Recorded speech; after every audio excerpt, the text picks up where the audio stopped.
Sarah Chen Okafor stood on the observation deck of the main colony tower, watching the twin suns of Kepler 442b, set behind the mountain range her great-grandmother had named the Iron Teeth. The mountains earned that name because they were hard, as steel and just as sharp. Everything on this world was hard. The ground fought back when they tried to farm it. The air burned their lungs until they built the processors. Even the water had to be wrestled from deep underground, but they had won. After 150 years, the colony of New Haven was home to 3 million people who had never seen Earth. Sarah was one of them. Her great-grandmother Maya Chen had been part of the original colony ship that landed here in 2387. Maya used to tell stories about Earth, about blue skies and oceans and rain that didn't try to kill you. Sarah had heard those stories as a child, but they felt like fairy tales now. The colony had changed since Maya's time. The first generation spent all their energy just staying alive. The second generation learned to fight back against the planet. The third generation, Sarah's parents, had started to win. Now the fourth generation was strong. They were born here. Their bones were dense from the heavy gravity. Their lungs could process the thin air better than any Earth human ever could. Their minds were sharp from solving problems that would have killed their ancestors. Sarah touched the window and felt the vibration from the atmospheric processors. The machines hummed day and night, turning poison air into something humans could breathe. Her people had built them from scratch using parts salvaged from the colony ship and materials mined from the Iron Teeth. Earth's engineers said it was impossible to build atmospheric processors without rare elements that didn't exist on Kepler 442b. Earth's engineers had been wrong. Director Chen Okafor, we have a situation. Sarah turned to see Marcus Webb, her head of communications, walking toward her, with a worried look. Marcus was third generation like Sarah, but his family specialized in maintaining contact with the other human colonies. Or they used to, back when there was contact to maintain. What kind of situation? Sarah asked. Long-range sensors are picking up something big heading our way. Really big. Multiple ships moving in formation. Sarah felt her stomach tighten. It had been 23 years since they received the last message from Earth. Before that, communications had been regular. Supply ship schedules, news updates, technical specifications for new equipment. Then suddenly, nothing.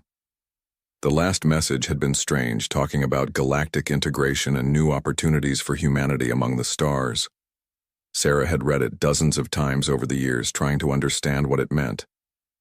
They had sent messages back to Earth but never received replies.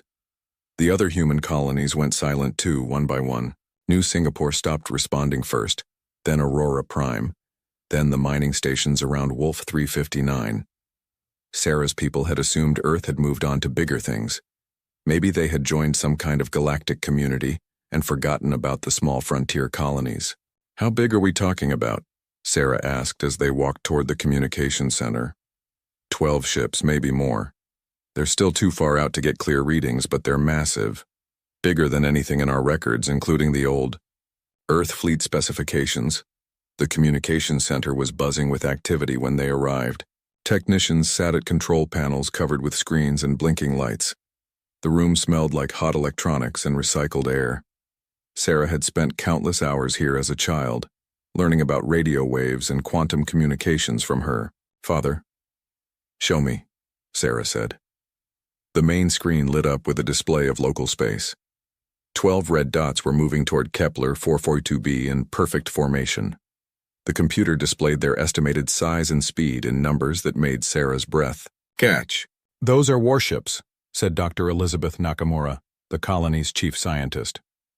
Elizabeth was second generation, born to parents who remembered Earth directly. She had been studying the approaching fleet for the past hour. The energy signatures are unlike anything in our database. The propulsion system alone should be impossible based on everything we know about physics. Could they be from Earth? Marcus asked. No, Elizabeth said firmly. Earth ships use fusion drives. These things are using something else entirely, something that bends space around them. Sarah stared at the screen. The ships would reach Kepler 442b in less than 6 hours. She had to make decisions. But she needed more information first. Can we communicate with them? We've been trying standard hailing frequencies, no response so far. Keep trying, use every language in our database. If they don't respond to English, try Mandarin, Spanish, Arabic, everything. Sarah paused, thinking. Also, try mathematical sequences. Prime numbers, the Fibonacci sequence, anything that shows intelligence. She turned to address the whole room. I want all department heads in the council chamber in 20 minutes, and someone wake up Captain Torres. Captain Elena Torres was the colony's military commander, though her military consisted mostly of mining equipment that could be converted into weapons and a few dozen security officers who handled disputes between colonists. New Haven had never faced a real military threat. There had never been a need. 20 minutes later, Sarah sat at the head of a long table surrounded by the colony's leadership. Captain Torres looked alert despite being woken from sleep. She was, first generation, one of the few original colonists still alive. She remembered Earth not as stories but as home. What do we know about their intentions? Torres asked. Nothing yet, Sarah replied. They're not responding to communications, but they're also not showing any obvious hostile behavior. They're approaching at a steady speed, maintaining formation. If they wanted to attack by surprise, they could have approached faster or tried to hide. Maybe they're explorers, suggested Dr. Patel, head of the medical department. First contact with an alien species. This could be historic. Or they could be conquerors, Torres said grimly. In my experience, when unknown ships approach your world in military formation, you should prepare for the worst and hope for the best. Sarah nodded. What are our defensive capabilities? Torres looked uncomfortable. Limited. We have the mining. Lasers. They could be rigged as weapons, but they're not designed for space combat. Our security force is trained for crowd control and emergency response, not warfare. The atmospheric processors have some defensive features, but only against environmental threats. What about evacuation? We have transport ships that could move people to the outer colonies on the moons, but it would take days to evacuate everyone, and if these visitors have the kind of technology we're seeing, there's nowhere in the system we could hide. Sarah leaned back in her chair, feeling the weight of 3 million lives on her shoulders. Her great-grandmother Maya had made similar decisions during the early days of the colony, when crop failures or equipment breakdowns could kill thousands, but Maya had never faced visitors from the stars. There's something else, Marcus said quietly. I've been monitoring communications from the other human colonies, the few that are still transmitting anyway. 3 weeks ago, New Singapore sent out a distress signal, something about integration and compliance. Then they went silent. The room fell quiet. Sarah felt cold despite the warm air from the heating system. Integration, she repeated. That word was in Earth's last message too. It could be a coincidence, Dr. Patel suggested, but his voice lacked conviction. Captain Torres stood up. Director, I recommend we go to alert status. Prepare our... Sarah was about to respond when an alarm started blaring throughout the building. Marcus's communication device buzzed, and he answered it quickly. They're broadcasting, he said. The alien ships, they're sending a message to the entire planet. They rushed back to the communication center. The main screen now showed a clear image of the approaching fleet. The ships were elegant and deadly, like giant crystal formations that had been carved into weapons. They moved through space with impossible grace, reality seeming to bend around them. Put the message through, Sarah ordered. The screen changed to show an alien face.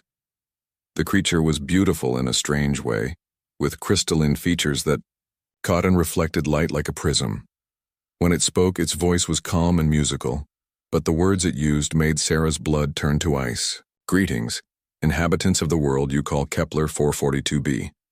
I am Admiral Kethvar of the Vorthak hegemony.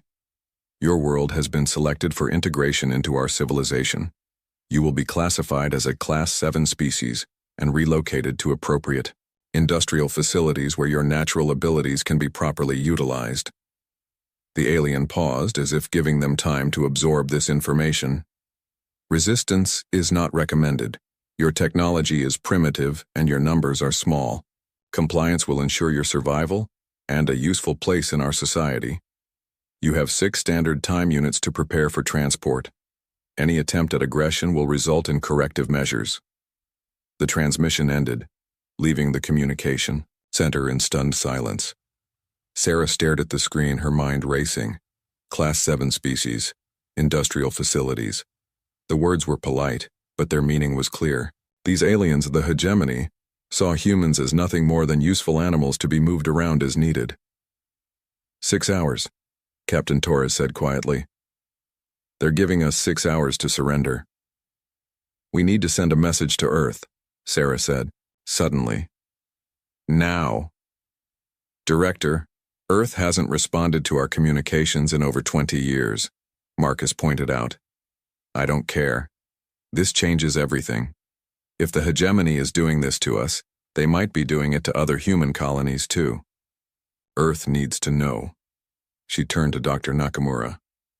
"Elizabeth, what's the status on the quantum entanglement communicator?" Elizabeth looked surprised. "The experimental unit? It's still in testing phase. We've never tried to send a signal all the way to Earth. The power requirements alone would drain half the colony's energy reserves. Do it anyway." "Sarah, even if it works, even if Earth receives the message, they're 50 light years away. Even if they sent help immediately, it would take decades to reach us." Sarah walked to the window and looked out at her world. New Haven stretched below her, a city built from determination and stubbornness. Gardens grew in soil that had once been poison. Children played in air that had once burned human lungs. Every building, every road, every life represented a victory against impossible odds. Her great-grandmother Maya had faced impossible odds too. When the crop failures came in year 7, when the atmospheric processors broke down in year 12, when the mining accident in year 18 trapped 200 people underground, Maya had never given up. She had never accepted that her people were helpless.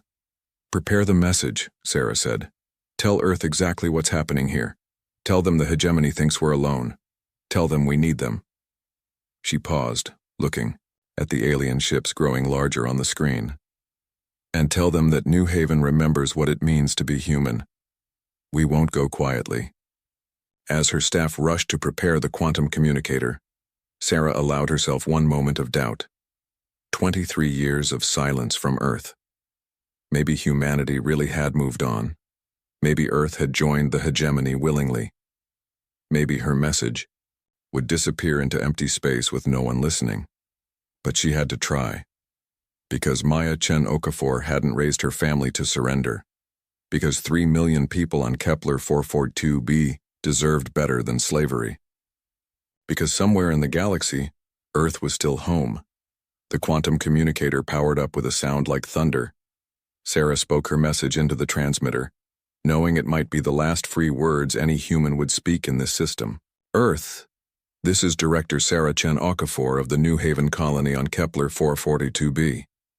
We are under attack by an alien force calling itself the Vorthak hegemony. They intend to enslave our population. We are outnumbered and outgunned. We don't know if you can hear this message or if you still care about the colonies you planted among the stars. But if you do, if you remember us, we need you now. This is our final free transmission. New Haven out."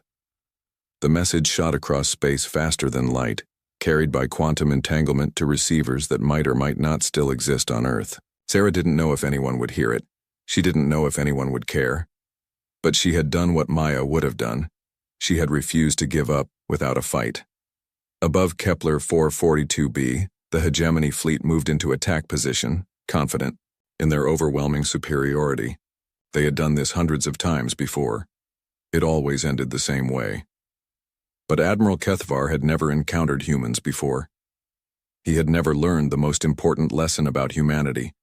They were at their most dangerous when they appeared, to be helpless. And somewhere in the quantum foam between dimensions, Sarah's message raced toward Earth, carrying with it a simple truth that would change everything. Earth had not forgotten its children. Earth had been waiting. Admiral Kethvar stood on the bridge of the hegemony flagship Eternal Harmony, watching the primitive world grow larger on the viewing screen. His crystalline body caught the light from the ship's systems, creating small rainbows that danced across his translucent skin. The bridge around him was a work of art, all flowing curves and gentle lights that promoted calm and efficiency. The hegemony believed that beautiful surroundings created beautiful thoughts. Status report, he said, his musical voice carrying easily through the bridge. All ships in position, Admiral, replied his tactical officer, a six-armed creature called a hexarch.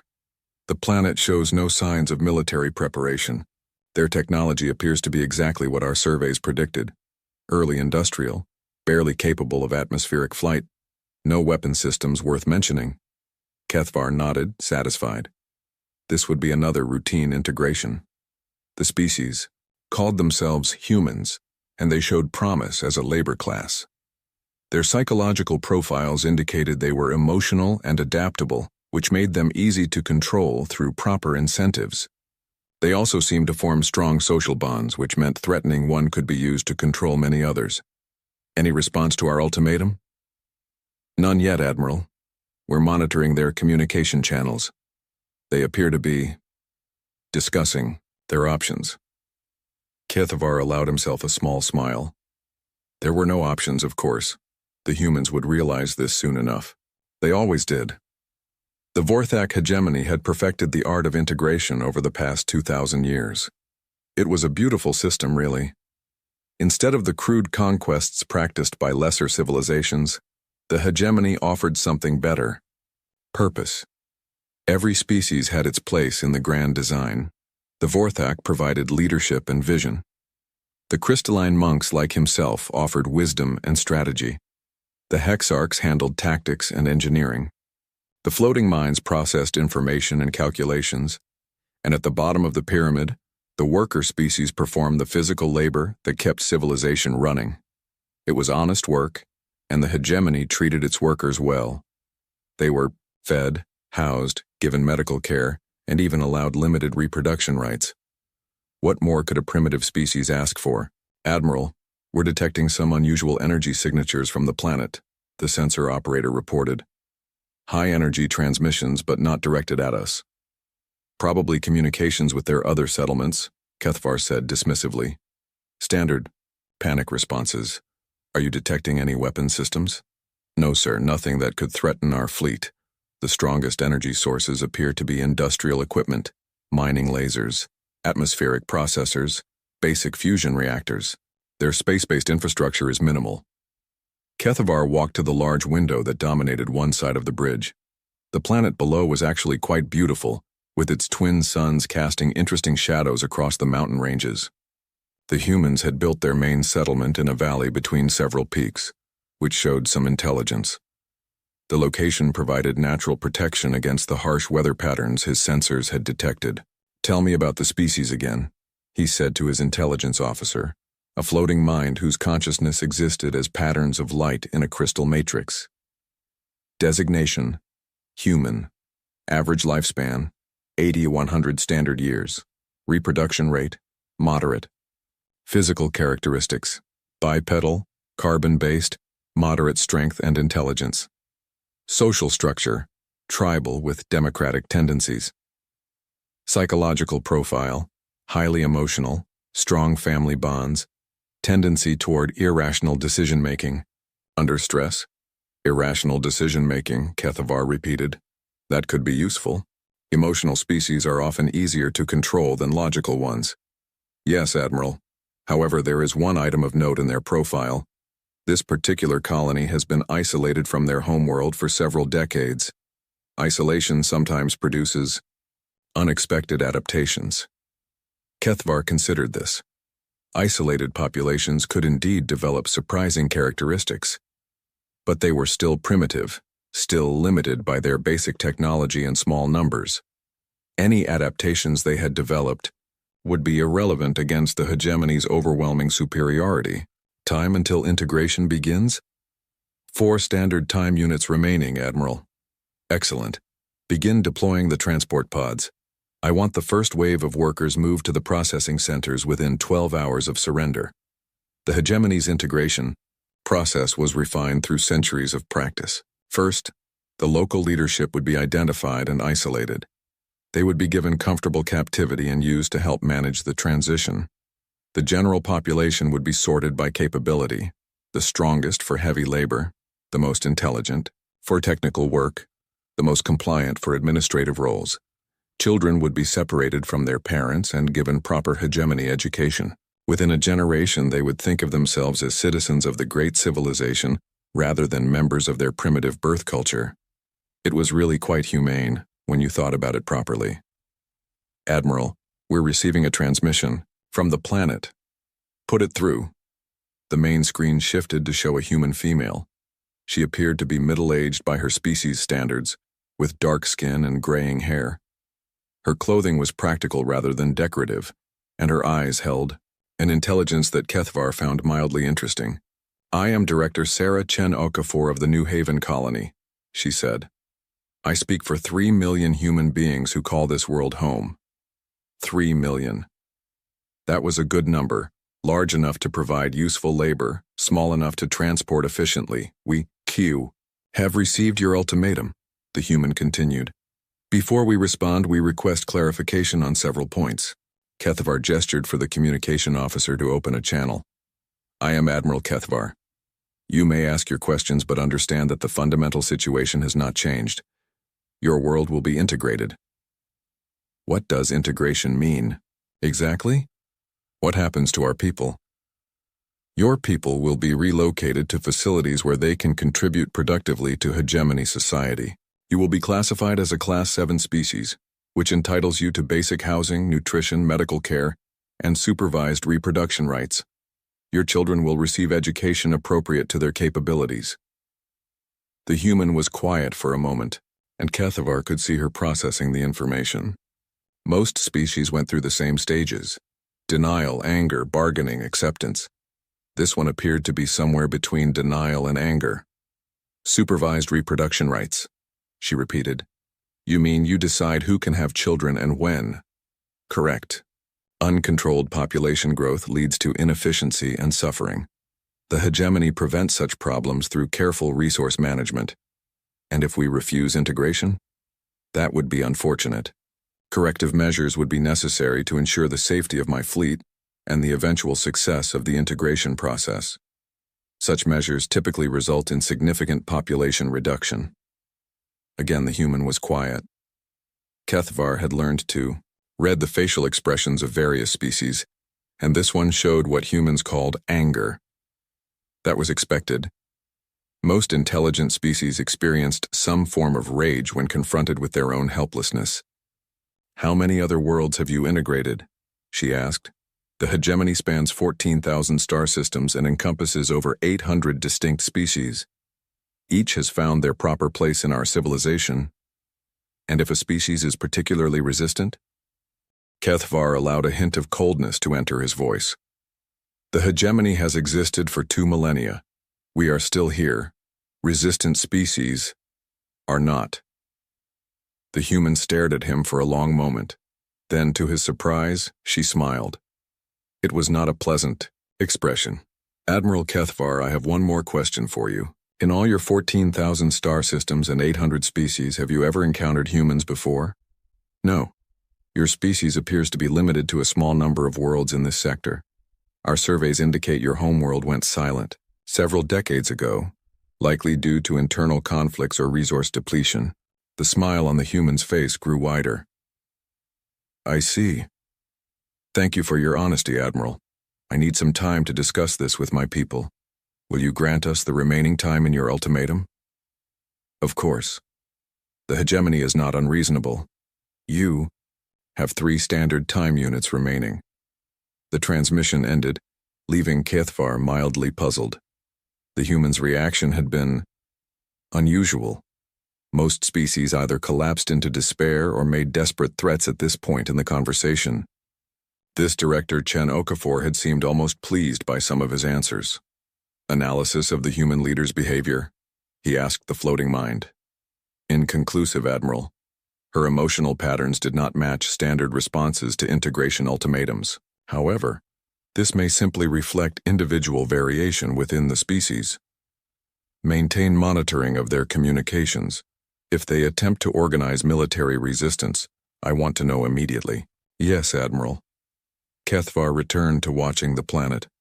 3 hours remained until integration began. The humans would surrender, they always did, once they understood the reality of their situation. The hegemony had done this too many times, for any other outcome to be possible. But something about Director Chen Okafor's smile nagged at him. He had seen that expression before, on the faces of predators who had spotted prey. But that made no sense. The humans were the prey in this situation. They had to know that, didn't they? On the bridge of the flagship, sensors continued their passive scans of the human world.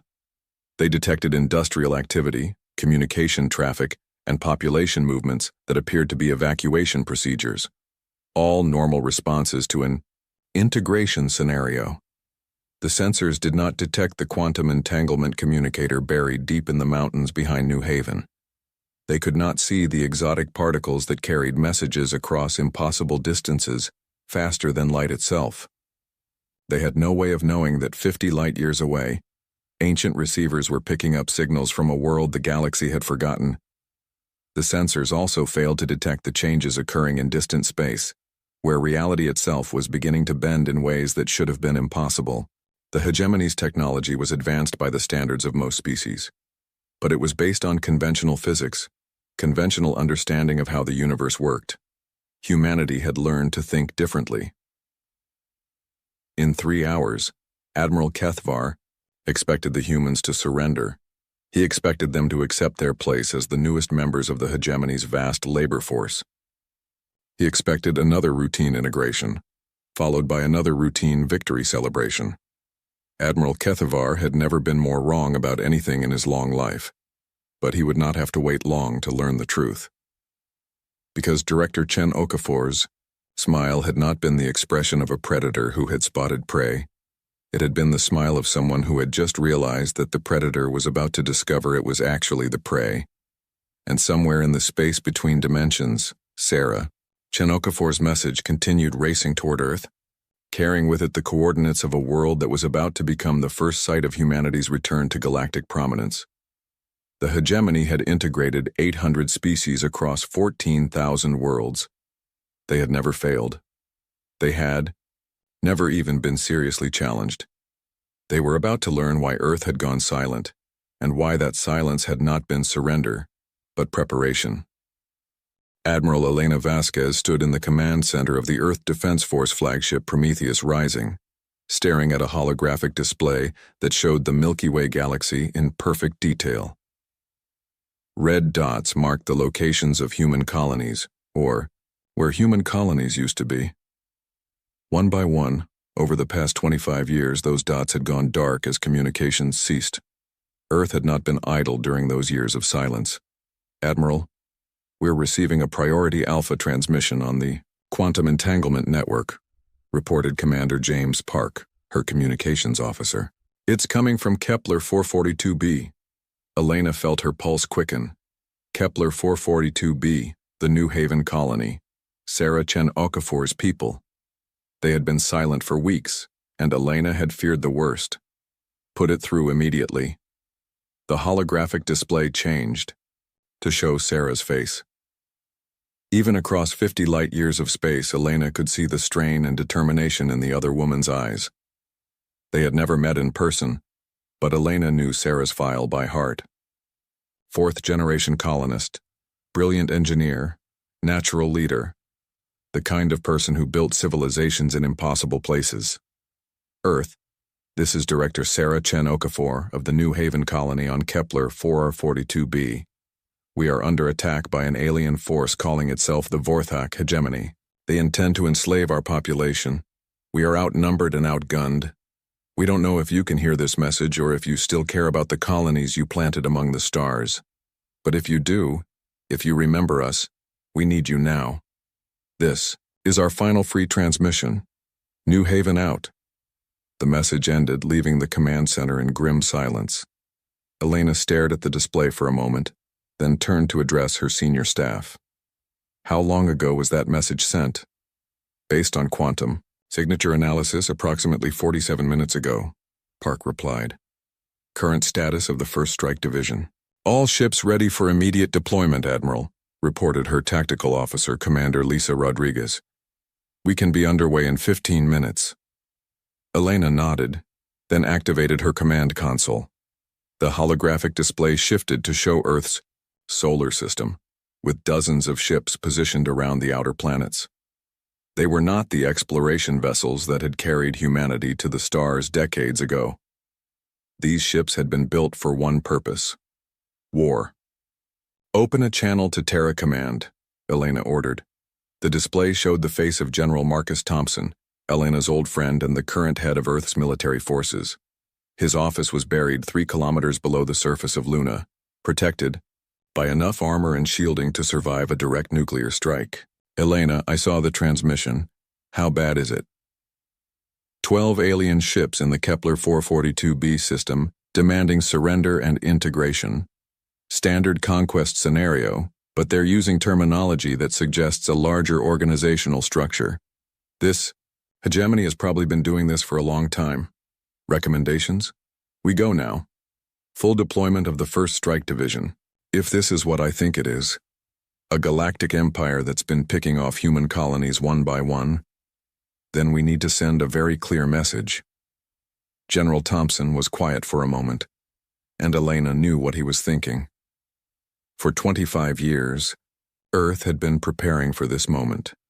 The sudden silence of the colonies, the strange readings their long-range sensors had detected, the gradual expansion of something large and organized moving through their sector of the galaxy.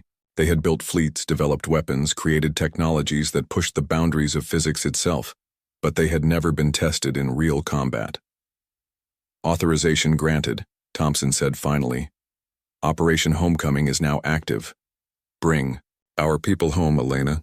Elena smiled grimly. Copy that, General. Prometheus rising out. She turned to address her bridge crew. All hands, this is Admiral Vasquez. Today we learn whether 25 years of preparation was enough. Today we find out if our children in the colonies still remember what it means to be human. Today we remind the galaxy why Earth went silent. The command center erupted in controlled activity as her officers began the launch sequence. Around Earth, ships that had been waiting in the dark spaces between planets began moving toward their assigned coordinates. Elena walked to the main tactical display, where Commander Rodriguez was coordinating the fleet movements. The 1st Strike Division consisted of 48 ships, destroyers, cruisers, and the 5 massive dreadnoughts that represented humanity's most advanced military technology. Estimated arrival time at Kepler 442b, Elena asked. Using standard hyperspace drives, 17 days, Rodriguez replied. But if we use the experimental dimensional fold drives, 2 hours, Elena finished. I know the specs, Commander. The question is whether those drives are ready for actual deployment. Dr. Amanda Foster, Elena's chief science officer, looked up from her console. Admiral, we've run every simulation possible. The dimensional fold drives work by temporarily moving our ships into a parallel dimension where the laws of physics operate differently. In that dimension, faster-than-light travel is not just possible, it's inevitable. The risks are... I know the risks, Elena interrupted. Dimensional displacement, temporal paradoxes, the possibility of emerging inside a star or planet. But Sarah Chen Okafor's people don't have 17 days. They probably don't have 17 hours. She looked around the command center at her senior officers. These were the best of the best. Men and women who had devoted their lives to preparing for a war they hoped would never come. Now that war was here. Dr. Foster, what's the probability of successful dimensional fold to the Kepler 442b system? Based on our calculations and the stellar cartography data, approximately 87%. But Admiral, if something goes wrong, 3 million human beings die as slaves while we're still in hyperspace, Elena said firmly. That's not acceptable. Prepare the fleet for dimensional fold. Around her, the bridge crew began the complex process of preparing for humanity's most dangerous form of space travel. The dimensional fold drives were based on technology that barely made sense even to the scientists who had developed it. They worked by convincing the universe that the ships existed in multiple dimensions simultaneously, then selecting the dimension where the destination was closest. It was the kind of technology that only made sense if you approached physics not as a set of immutable laws but as a system of guidelines that could be negotiated with. "Admiral, incoming transmission from Luna Command," Park announced. General Thompson's face appeared on the screen again, but this time he wasn't alone. Elena recognized President Sarah Martinez and Dr. Liu Wei, head of the Advanced Research Division. "Elena, before you go, there's something you need to know," Thompson said. "Dr. Liu's people have been analyzing long-range sensor data, trying to understand what we're dealing with. Tell her what you found." Dr. Liu leaned forward, his expression grave. "Admiral, we've identified at least 14,000 star systems under this hegemony's control. Based on communication intercepts and energy signature analysis, they've been expanding for approximately 2,000 years. They have hundreds of different species under their control." Elena felt a chill run down her spine. 14,000 systems. That was a significant portion of this spiral arm of the galaxy. How many ships are we talking about? Conservative estimate: several 100,000 combat vessels plus support fleets, industrial ships, and transport craft. "Admiral, we're not just facing an enemy. We're facing a civilization that has conquered most of the local galaxy." President Martinez spoke up. "Elena, if this is too big, if we're outmatched, you have authorization to retreat and return to Earth. We can try diplomatic contact, see if there's a way to negotiate." Elena looked at the tactical display, where the 48 ships of the 1st Strike Division were preparing to fold space itself around them. 48 ships against hundreds of thousands. By any reasonable calculation, it was hopeless. But Elena had not spent 25 years preparing to be reasonable. "Ma'am, with respect, we're past the point of diplomacy. This hegemony has been enslaving human colonies for decades. They think we're extinct or irrelevant. They're about to learn how wrong they are." She turned to her communications officer. "Commander Park, prepare a message for transmission to all human colonies. Use the emergency frequency." "Yes, Admiral. Recording now." Elena straightened her uniform and looked directly into the camera. She thought about Sarah Chen Okafor, facing impossible odds on a world 50 light-years away. She thought about all the other colonies that had gone silent, all the human beings who had been taken from their homes and forced into slavery. She thought about Earth, and what it meant to be human. "This is Admiral Elena Vasquez of the Earth Defense Force, commanding the 1st Strike Division. To all human colonies, to all our people scattered among the stars, Earth has received your calls for help. Earth has not forgotten you. Earth has not abandoned you. For 25 years, we have been preparing for this day. Today we return to the galaxy, and we return as warriors." She paused, letting the weight of her words settle. "To the Vorthak hegemony and any other force that threatens human freedom. You picked the wrong species to enslave. You mistook our silence for weakness. You forgot that humans are at their most dangerous when they appear to be helpless. Today you learn why Earth went silent. Today you learn what happens when you threaten our children." Elena looked at each of her senior officers, seeing determination and courage in their faces. "Today we remind the galaxy that humanity chooses its own destiny. Today we come home." She gestured to Park to end the recording, then turned to the tactical display. "All ships prepare for dimensional fold. Target Kepler 442b system. Mission parameters: destroy all hostile forces, liberate all human personnel, and send a very clear message about the price of threatening Earth's children." The command center hummed with energy as the dimensional fold drives powered up. Reality began to bend around the 1st Strike Division, creating visual distortions that made Elena's eyes water. The laws of physics humanity had learned were more like suggestions when you had enough advanced technology and complete disregard for what was supposed to be possible. "Fold drives at full power," Dr. Foster reported. "Dimensional displacement in 60 seconds. Elena gripped the railing around the tactical display as space itself began to twist around them. Through the viewport, she could see Earth growing smaller, along with the entire solar system.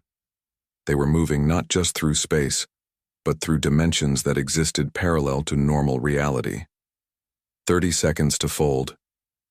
Elena closed her eyes for a moment, thinking of her grandfather who had fought in the last great war on Earth itself.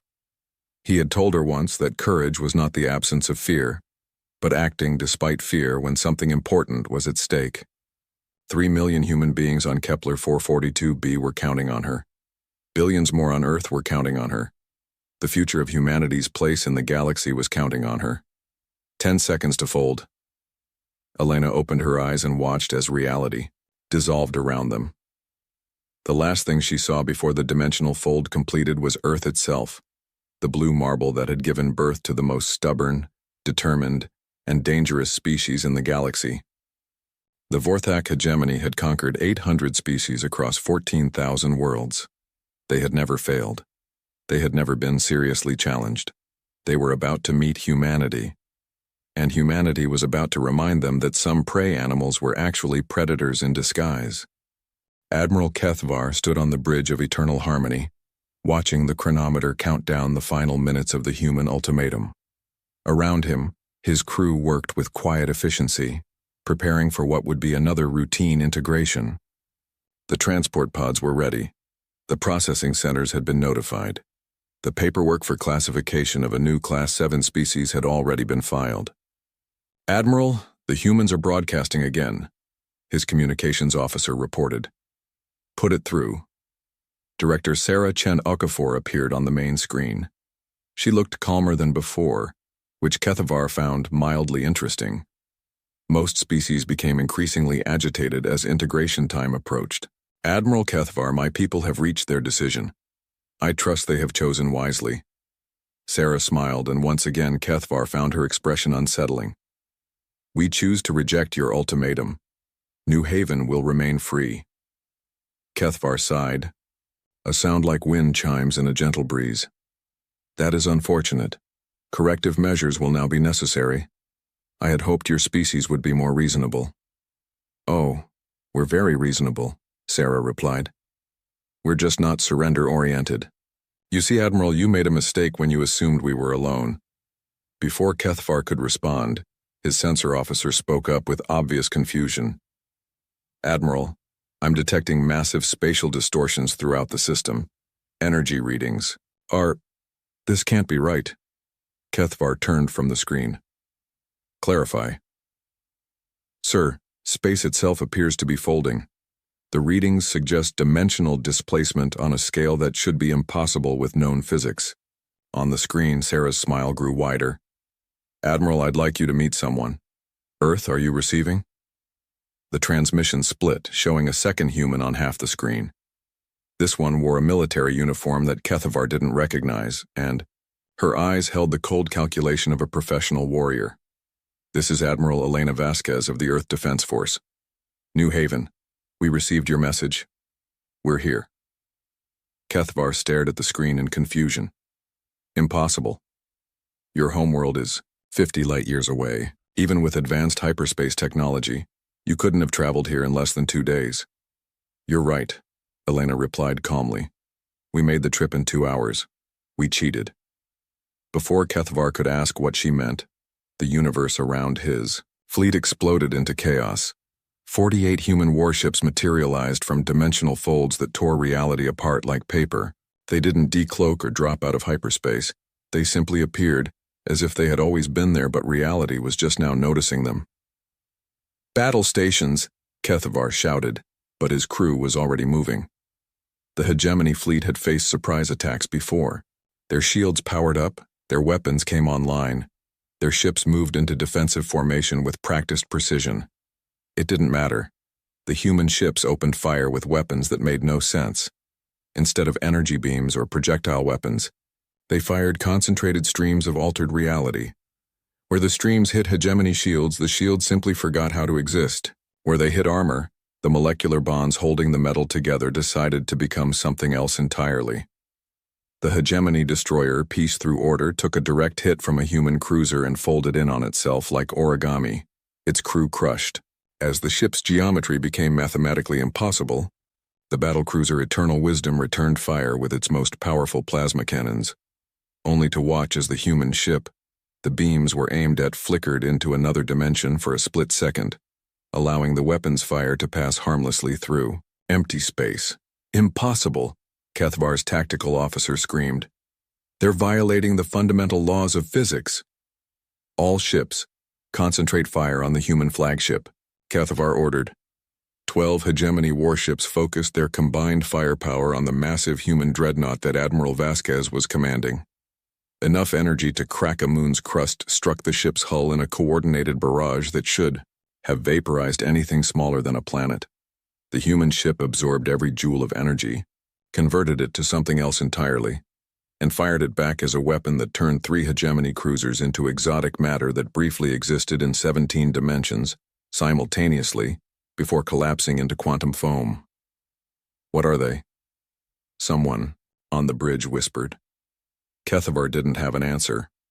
In 2,000 years of hegemony expansion, they had never encountered anything like this. These humans weren't just technologically advanced. They were using science that shouldn't exist, manipulating reality itself as if it were clay in their hands. His fleet was being systematically destroyed by weapons that rewrote the rules of existence. Sir, the humans are hailing us, the communications officer reported, his voice shaking. Put it through. Admiral Vasquez appeared on the screen again, but now she was standing in what was clearly a combat command center. Behind her, Kethvar could see human officers working at control stations that seemed to be monitoring the battle in real time. Admiral Kethvar, this is your only warning. Surrender now and you will be treated according to the laws of war. Continue to resist, and you will be destroyed. Impossible, Kethvar said, though his confidence was cracking. We are the Vorthak, hegemony. We have conquered 800 species across 14,000 worlds. You are primitives from a backwater system. Wrong on both counts, Vasquez replied coldly. You're slavers who got lucky for a few thousand years, and we're humans who spent 25 years preparing for this conversation. As if to punctuate her words, another hegemony ship exploded, as it was hit by a weapon that convinced its fusion reactors to work in reverse, creating a miniature black hole that lasted just long enough to consume the entire vessel. You cannot defeat the entire hegemony, Kethvar said desperately. Even if you destroy this fleet, we have millions of ships, hundreds of billions of warriors. I know, Vasquez said. We've been studying you for decades. We know about your 14,000 systems, your hundreds of species, your vast fleets. We know about all of it. She leaned closer to the screen. We also know that your entire civilization is built on the assumption that conquered species stay conquered. You've never had to deal with a species that fights back. You've never faced an enemy that refuses to accept defeat. You've certainly never fought humans. On the tactical display, Kethvar could see that only 3 of his 12 ships were still combat effective. The rest had been destroyed or disabled in less than 10 minutes of fighting. His crew stared at their instruments in shock, unable to process what they were witnessing. Admiral, incoming transmission from the planet, his communications officer reported. Sarah Chen Okafor appeared on a corner of the screen, and Kethvar could see New Haven City behind her. People were celebrating in the streets, cheering and waving flags as they watched the liberation of their world. Admiral Kethvar, I forgot to mention something during our earlier conversation, she said cheerfully. When you asked if we'd ever encountered humans before, you said your surveys indicated Earth went silent due to internal conflicts or resource depletion. That was our assessment. Kethvar replied numbly. Wrong again. Earth went silent because they were building these ships, because they were developing these weapons, because they were preparing to remind the galaxy that humanity doesn't surrender. She gestured toward the ongoing battle, where human ships were methodically destroying the last of the hegemony resistance. Earth went silent because they were getting ready to be very, very loud. Another hegemony ship exploded, its death scream lost in the vacuum of space. Kethvar realized that he was about to witness the first military defeat in hegemony history. More than that, he was about to experience the complete destruction of everything he thought he knew about warfare, technology, and humanity's place in the galaxy. Admiral Vasquez, he said finally, I surrender. I surrender on behalf of my fleet. Too late for most of your ships, Vasquez replied without emotion. But I'll accept the surrender of your flagship. Prepare to be boarded. The battle was over. In 17 minutes, 48 human ships had destroyed 11 hegemony warships and disabled the 12th. Not a single human vessel had been seriously damaged. It wasn't a battle, it was a demonstration. As his crew prepared for capture, Kethvar tried to understand what had just happened. The hegemony had encountered humans before, hadn't they? There had been colonies, settlements, mining operations, all small, all primitive, all easily integrated. But those hadn't been humans, he realized now. Those had been human settlements, cut off from their homeworld, left to fend for themselves with limited technology and resources. Easy prey for a galactic empire. This was humanity with 25 years to prepare, with the full resources of their homeworld, with technology that treated the laws of physics as mild suggestions rather than absolute limits. This was humanity angry. The airlock of his ship hissed open, and Kethvar found himself face to face with Admiral Elena Vasquez. She was taller than he had expected, and her presence filled the corridor like a physical force. Behind her stood human soldiers in armor that seemed to bend light around itself. "Admiral Kethvar," she said formally, "you are now a prisoner of War of the Earth Defense Force. You will be treated according to the Geneva Convention, which you have probably never heard of, but are about to become very familiar with." "Admiral Vasquez," Kethvar said quietly, "what do you want from me?" Elena smiled, and it was the same expression Sarah Chanokafor had worn during their conversation, the smile of a predator who had been waiting patiently for the perfect moment to strike.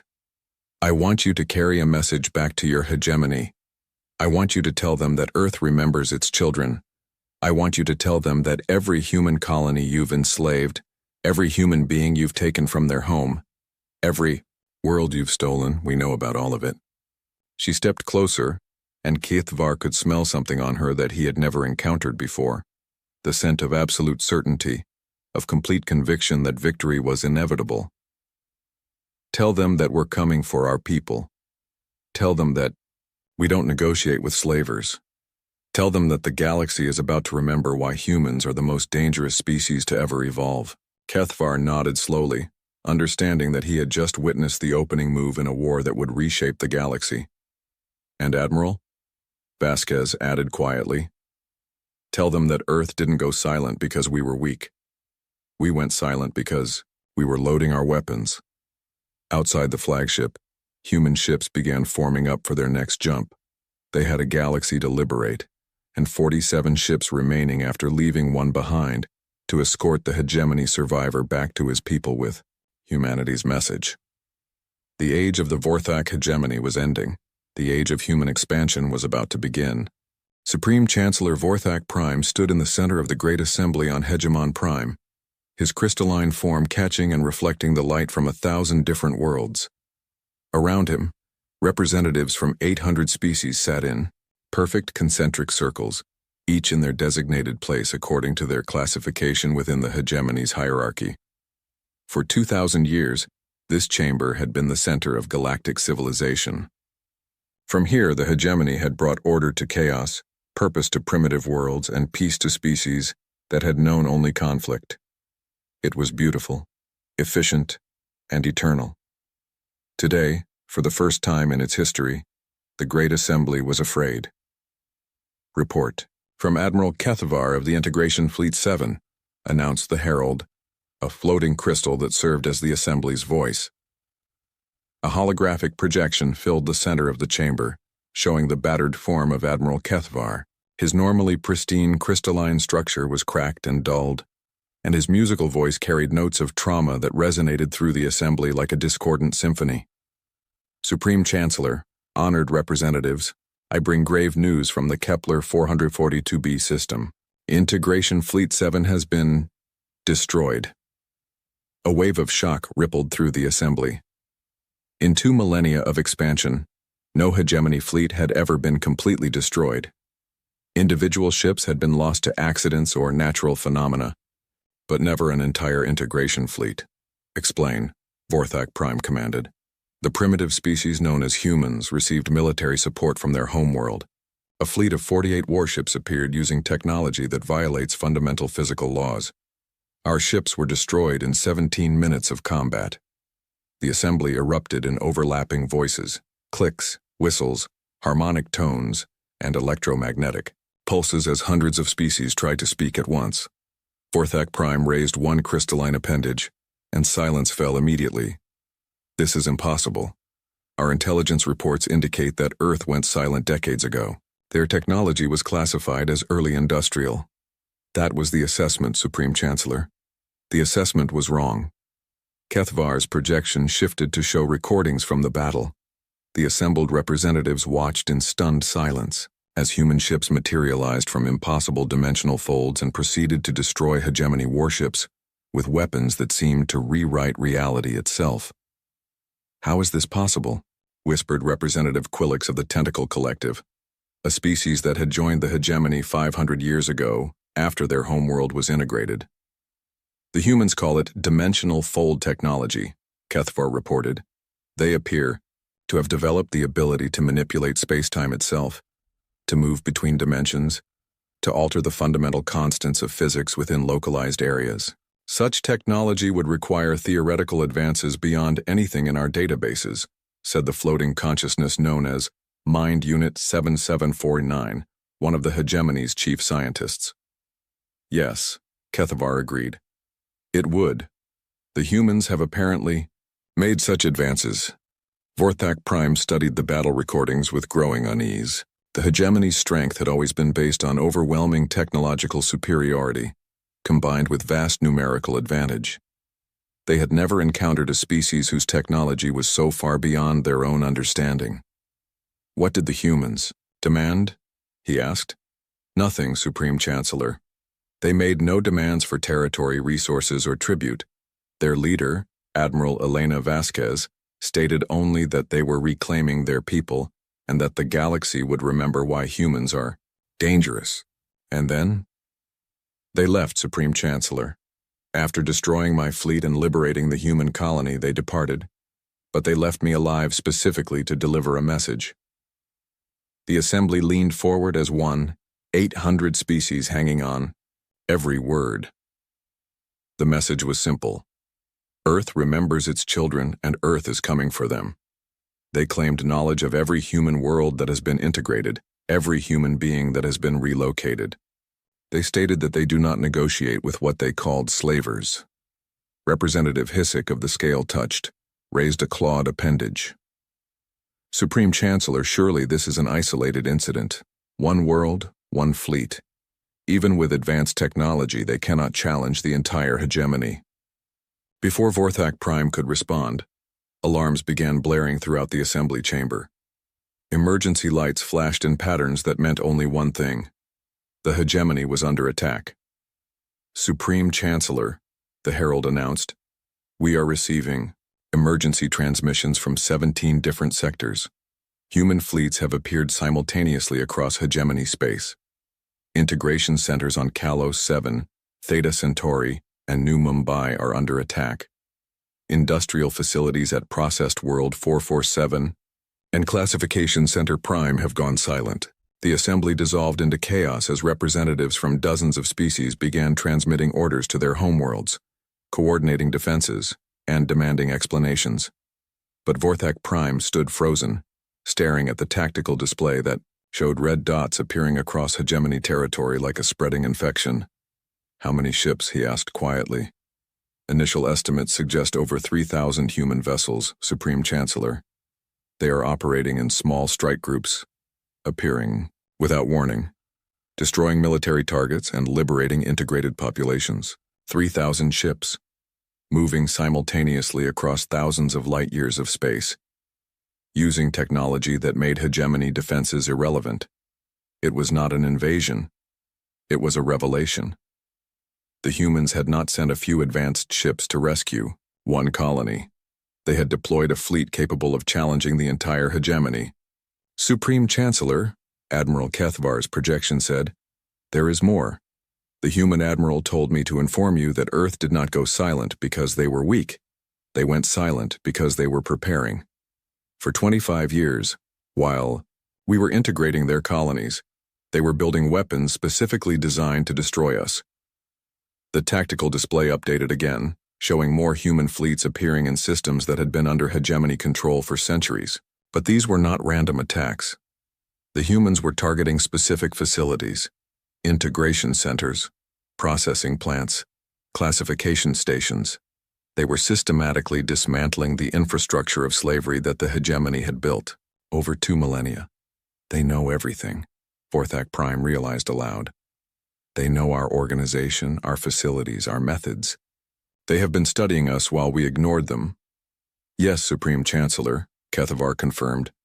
Admiral Vasquez indicated that Earth has been monitoring hegemony activities for decades. They know about our 14,000 systems, our classification, hierarchies, our integration procedures. They have prepared specifically to counter our advantages. Representative Zilix of the Hive Mind spoke with the collective voice of 10 billion individuals. What do they want? Surely they seek territory, or resources, or dominion over lesser species. No, Kethavar said simply. They want their people back, and they want the galaxy to remember what freedom means. The Supreme Chancellor studied the reports flooding in from across hegemony space.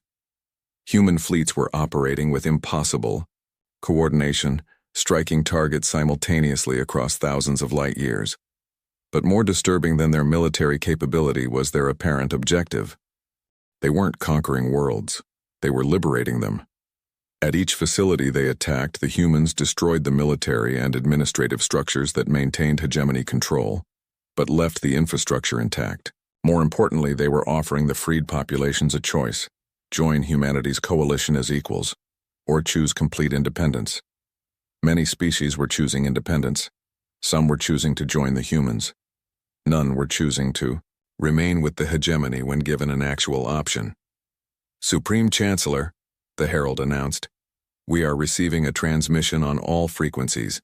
The source appears to be broadcasting simultaneously from multiple points across the galaxy.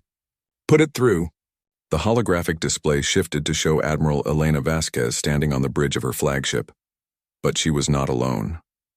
Around her stood representatives from dozens of species, beings that the hegemony recognized as former Class 5, Class 6, and Class 7 classifications.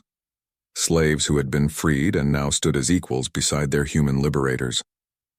I am Admiral Elena Vasquez of the Earth Defense Force, speaking for the Free Worlds Coalition, she began. For 2,000 years, the Vorthak hegemony has told the galaxy that some species are born to rule and others are born to serve. Today we prove that lie wrong. She gestured to the diverse group around her. These beings were classified as inferior by your system. Today they stand as free citizens of worlds that choose their own destiny. Today they prove that the only classification that matters is the choice to be free. Vorthak Prime felt something he had never experienced before: doubt. For 2 millennia, the hegemony had maintained order by convincing species that resistance was futile, that their classification was natural and inevitable. But here were dozens of inferior species standing alongside the humans as apparent equals. The hegemony will fall, Vasquez continued, not because we are stronger than you, but because we offer something you never could: choice. We offer species the right to determine their own future, to choose their own path, to live free from the classifications and limitations you imposed. The display showed images from across the galaxy, freed populations celebrating, hegemony facilities being dismantled, former slaves learning to govern themselves. It was a transformation happening in real time across thousands of worlds.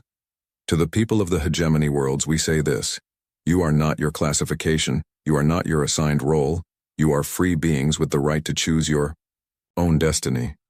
Join us or choose independence, but never again accept that freedom is something only some species deserve. She looked directly at the camera, and Vorthak Prime felt as if she were staring at him personally. To the leadership of the hegemony, we offer this one opportunity: surrender peacefully, release all classified populations, and accept trial for crimes against free beings. Refuse, and face the consequences of 2,000 years of oppression. The transmission ended, leaving the great assembly in stunned silence. For the first time in hegemony history, Supreme Chancellor Vorthak Prime did not know what to do. His civilization faced not just military defeat, but something far worse: the complete collapse of the ideology that justified their existence. Supreme Chancellor, Admiral Kethvar said quietly, "I respectfully request permission to return to my homeworld. I wish to spend my remaining time with my family." "Granted," Vorthak Prime replied absently. Around him, representatives from 800 species were making similar requests. The Great Assembly, the center of galactic governance for 2 millennia, was emptying as beings who had never questioned their place in the hierarchy suddenly realized they had choices. Vorthak Prime stood alone in the center of the chamber, surrounded by empty seats and the echoing silence of a dying empire. Outside, human fleets continued their methodical liberation of world after world, offering freedom to species that had forgotten it was possible. The galaxy had spent 2,000 years accepting that some beings were naturally superior to others. In a few hours, humanity had reminded everyone that freedom was not a privilege to be granted by superiors, but a right inherent to all intelligent life. The Vorthak hegemony had controlled 800 species across 14,000 worlds. It had seemed eternal, unshakable, inevitable, but it had made one fatal error. It had forgotten that free beings, when given the choice, would always choose freedom over slavery. And now the galaxy was remembering what it meant to be free. Supreme Chancellor Vorthak Prime activated his personal communicator and sent a message to Admiral Elena Vasquez. The message was simple: "The hegemony surrenders unconditionally. We accept your terms." For the first time in 2,000 years, the galaxy would be ruled not by classifications and hierarchies, but by the radical idea that all beings deserve the right to choose their own path.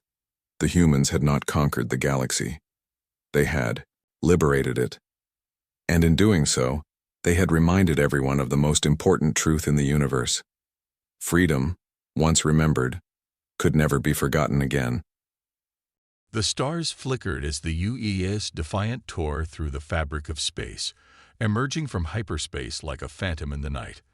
The massive warship, nearly a mile long, represented humanity's greatest achievement, and perhaps its last hope. Inside the bridge, Captain James Walker stood with his hands clasped behind his back, his weathered face reflecting off the reinforced windows that separated him from the endless void of space. "Status report," Walker said, his voice steady despite the weight of responsibility pressing down on his shoulders. The bridge crew, just 15 of the total 150 aboard, worked at their stations with practiced efficiency. "All systems operational, Captain," replied Thomas, the ship's lead engineer. "The stealth systems are holding steady, and our new shield modifications are running at optimal levels." He paused, checking his displays. "But I should remind you that we've never tested them in actual combat." Walker nodded. They hadn't had time to test much of anything. The Stellar Empire's invasion had come swiftly and brutally, overwhelming humanity's outer colonies one by one. Earth's fleet, spread thin across dozens of systems, had been caught off guard and destroyed piecemeal. Now, only the Defiant stood between the Empire and Earth itself. "Sensor report," Walker called out, moving to the central holographic display that dominated the bridge. The massive screen showed their position relative to Imperial space, a vast territory that stretched across thousands of light years. "Long-range sensors are picking up the Imperial Armada," answered Lisa from her station.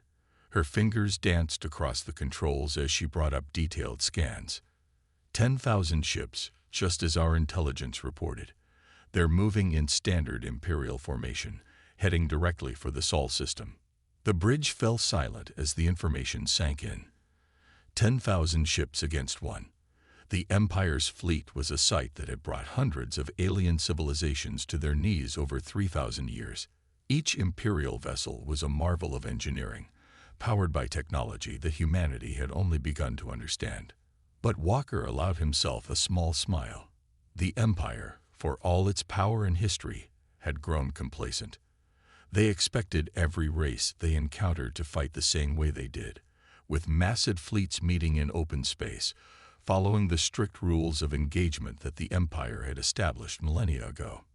"Tell me about their formation," Walker said, zooming in on the holographic display.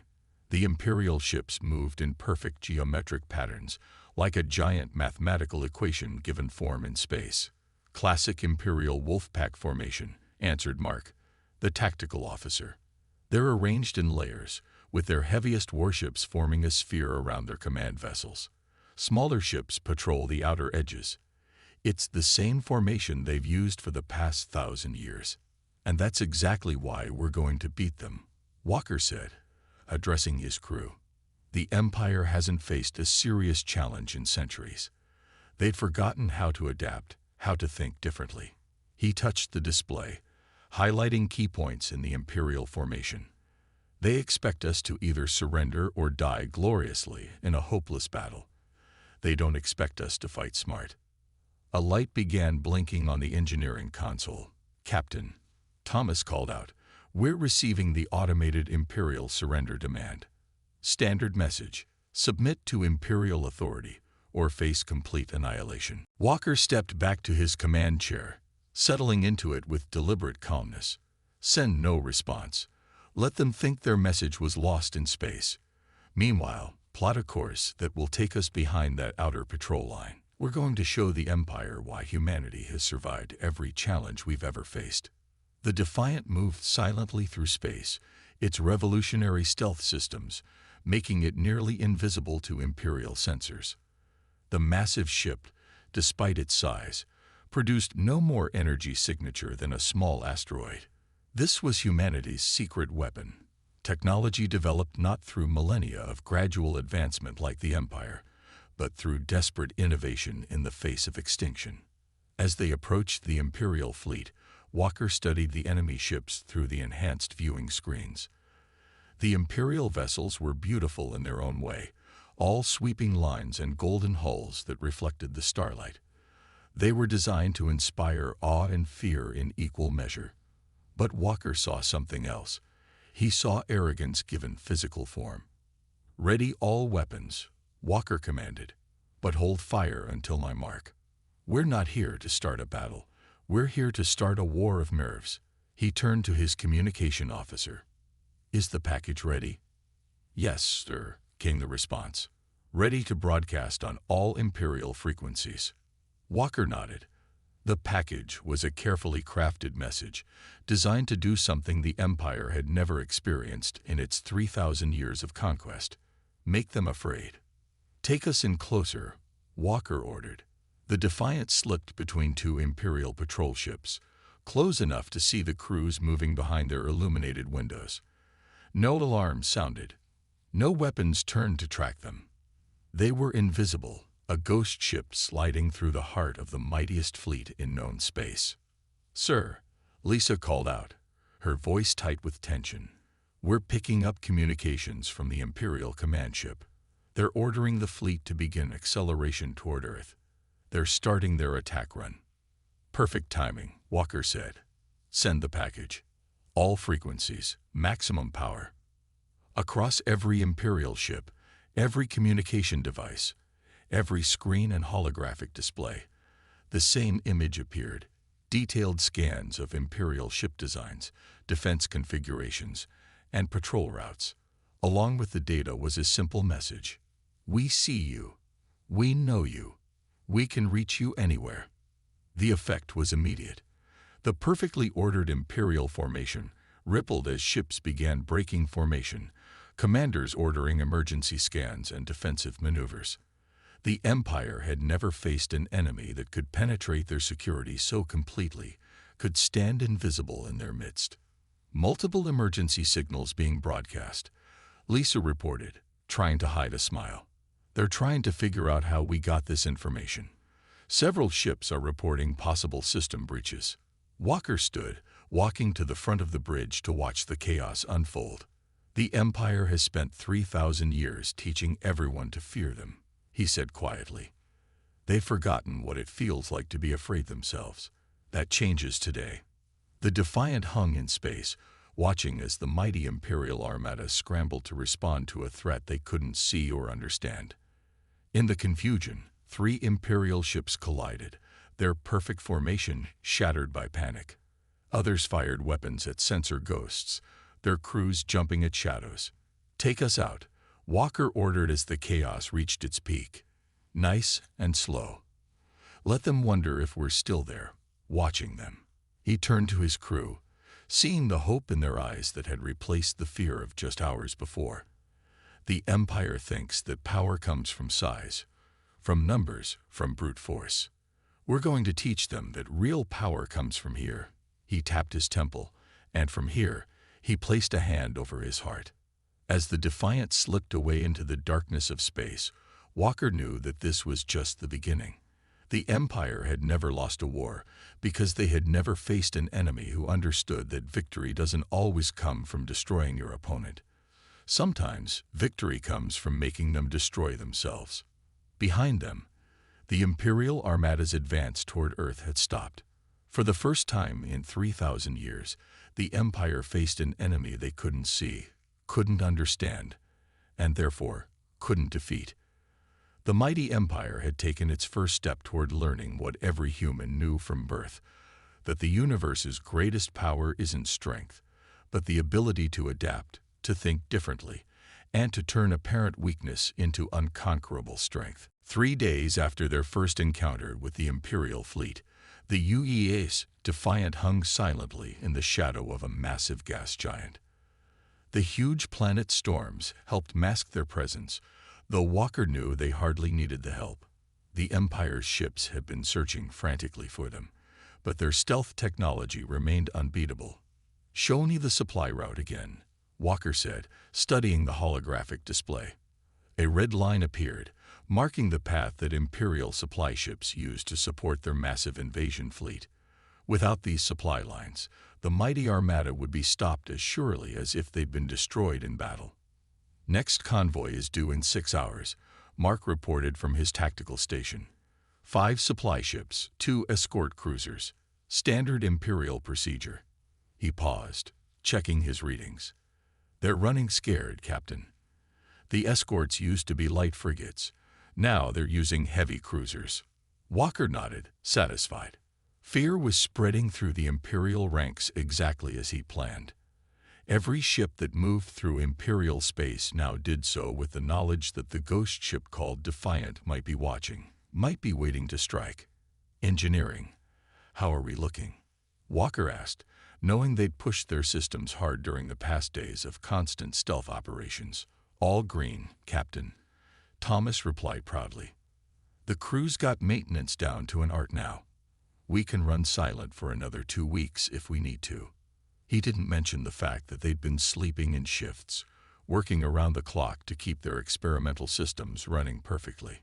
Lisa's voice cut through the quiet bridge. "Captain, intercepting Imperial communications." They're fascinating." She worked quickly to translate the messages. "The Imperial commanders are fighting among themselves. 3 different escort commanders are claiming they saw us in 3 different systems. They're accusing each other of incompetence." "Perfect," Walker said softly. "The Empire's greatest weakness is their pride. They can't admit when they're wrong, can't accept that someone might be better than them at anything."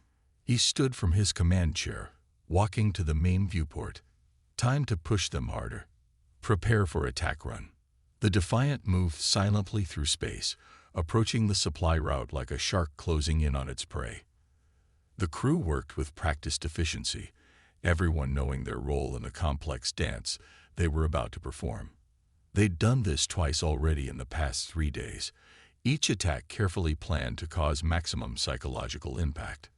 "Supply convoy entering sensor range," Mark announced. "Right on schedule. Imperial precision working against them again." Walker allowed himself a small smile. The Empire's rigid adherence to schedules and procedures made them predictable. Predictability in space warfare was as good as painting a target on your ships. "Take us in. Standard attack pattern." Walker's voice was calm, but everyone on the bridge felt the tension rise. Each attack was a risk, each encounter a chance that the Empire might get lucky and spot them. The Defiant glided between the escort cruisers, completely invisible to their sensors. Walker watched through the viewing screen as they passed close enough to see individual windows on the Imperial ships. The massive cruisers, each one nearly the size of the Defiant, swept their sensors back and forth, searching for threats they could sense but not see. "In position," Mark reported. "All weapons locked on target." Walker took a deep breath. "Execute." The Defiant's stealth field dropped for exactly 3 seconds. In that time, precision-guided missiles streaked out from hidden launchers, each one targeting a specific system on the supply ships. The Empire's ships, designed to fight battles of brute force, never had a chance to raise their shields. Explosions rippled across the supply ships' hulls, not destroying them, but precisely crippling their engines, weapons, and communications. The escort cruisers spun in place, their sensors finally detecting the Defiant, but by then the human ship was already gone, its stealth field back in place. "Clean hits on all targets," Mark reported, unable to keep the satisfaction from his voice. "Supply ships are dead in space. Escort cruisers are launching fighters, but they're shooting blind." "Send the message," Walker ordered. Lisa transmitted their prepared broadcast. On every Imperial ship in range, screens lit up with the same message. "Your supplies are now our supplies. Your ships are now our targets.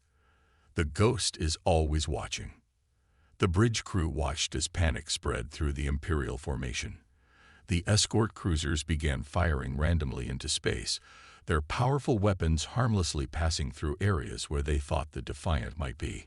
Fighter craft zoomed in all directions, their pilots desperately searching for an enemy they had no hope of finding.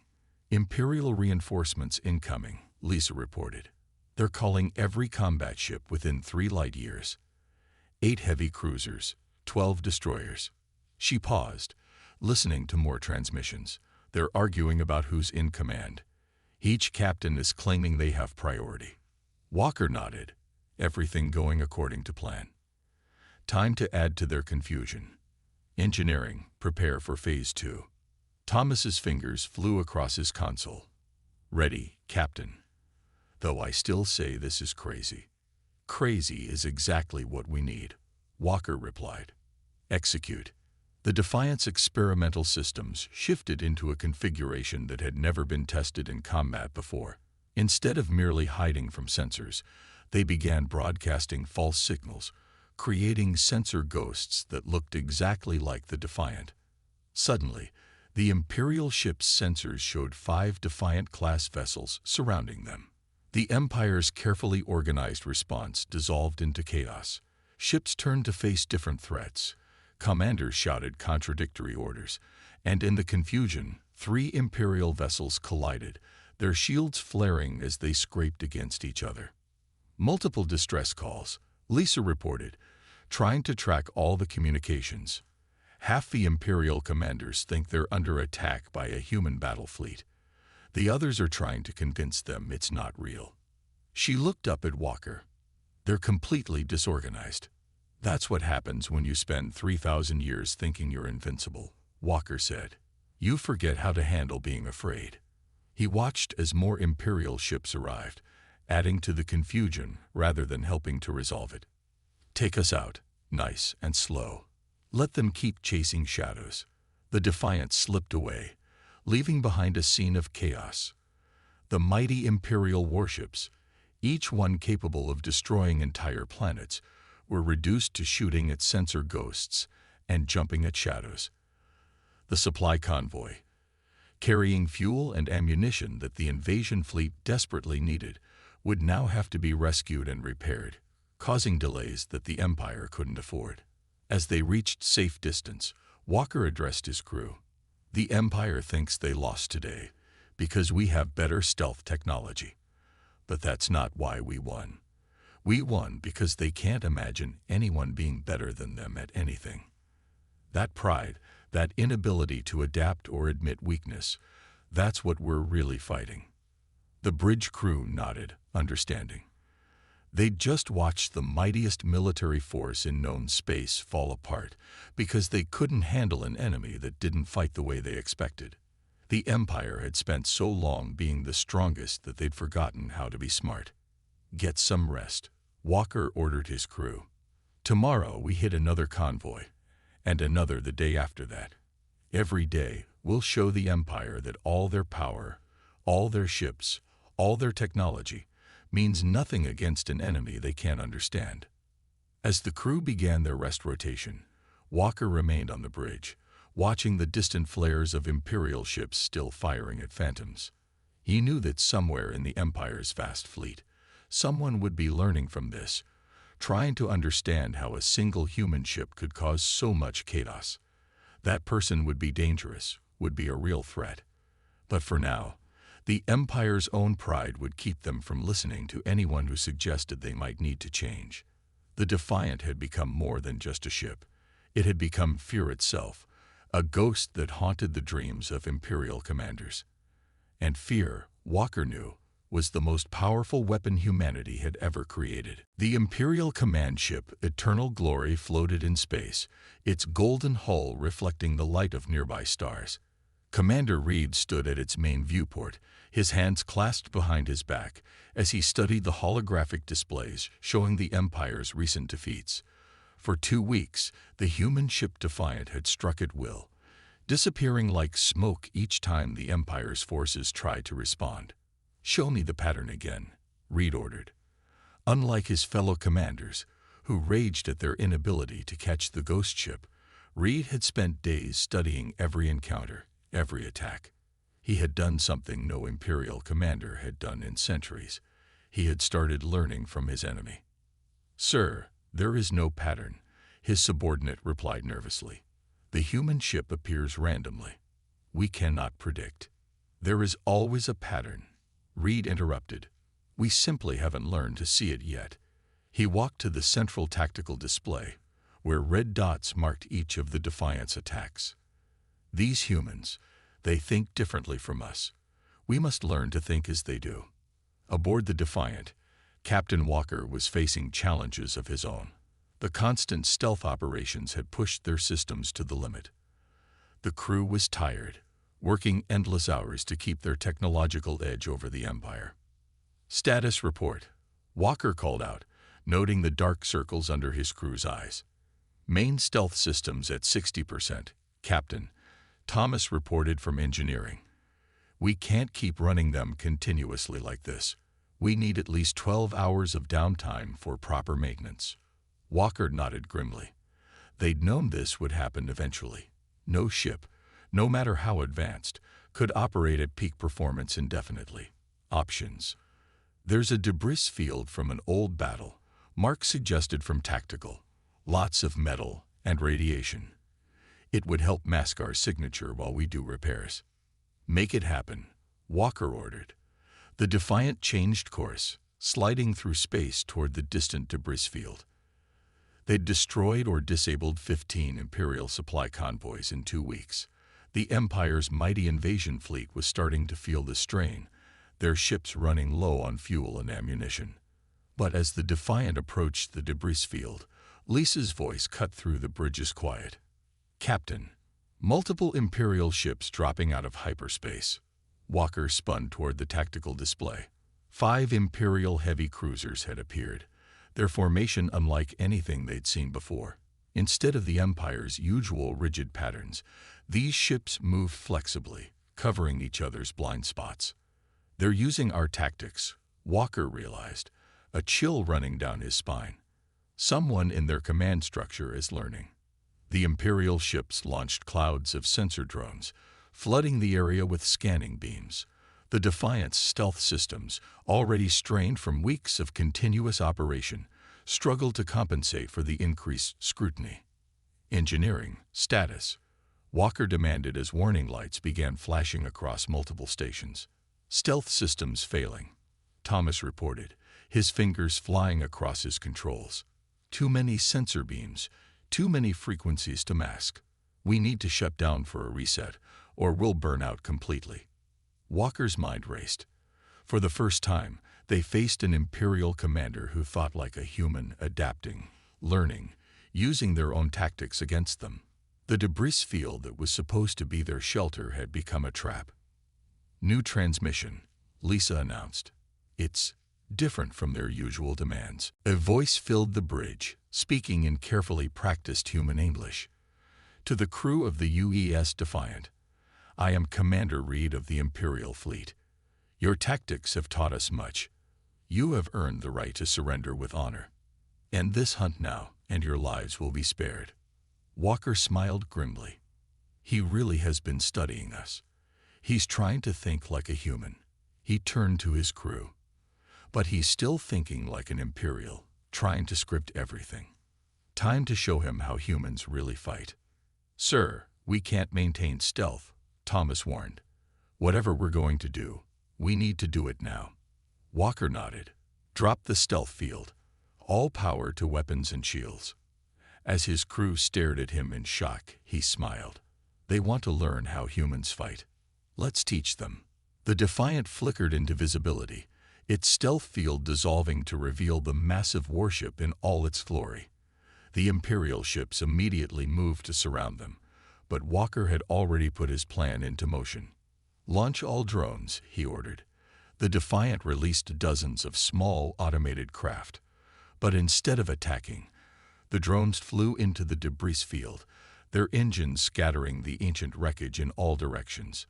Massive sensor interference, Lisa reported. The debris is creating thousands of false readings. The Imperial ship's neat formation broke apart as they tried to track multiple threats at once. Reed had learned to think differently, but his crews were still bound by centuries of Imperial training.